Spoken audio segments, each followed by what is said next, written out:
All right, we're joined here by Chiefs General Manager Brett Veach. And Brett, I asked Coach Reed the same question. Just over 2 weeks ago, you guys won the Super Bowl for a second straight year. Have you had, I don't know, a few days, a few hours to take some time off, or is it just full steam ahead? Yeah, not really. I mean, pretty much it's been full steam ahead since we got back from Vegas. We've been in the draft room, and I think all these teams that play late into the postseason, the downside is you got to play catch up pretty quick. Those are good problems to have, but we've been cranking away at the tape and anxious to meet and see these new prospects work out this week. I want to ask you about the people on your staff because they help you stay ahead when you're playing deep into the postseason. I mean, these guys are on the road all year long watching these players. What can you say about your staff and how they prepare you for this event and for the offseason?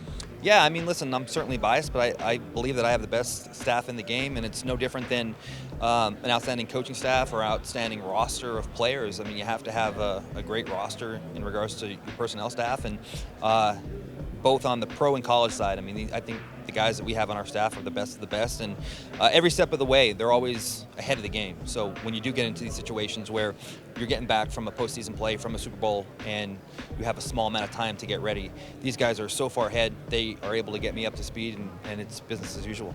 And it's pretty incredible what you guys have done because the way the league is designed, it's designed for parity. You're not supposed to go back-to-back and win the Super Bowl because you're picking at the bottom of the first round every year, but you've found ways to find really good players at the bottom of the first round and the bottom of the draft who have contributed. How have you guys been able to find these players who have helped us win? Well, I mean, that's just it. I mean, it is the staff and the work they do. Both in free agency and in the draft. I think it's the process that we have and the outstanding communication we have, not just amongst our staff members, but amongst our staff members and our coaching staff. So there's a great deal of trust and communication, and we certainly have a blueprint to work off of, and it's been successful for us, and hopefully we continue that trend. And last question, just being here at the Combine, what's the value of this specific event for you as you get ready for the draft in a few months?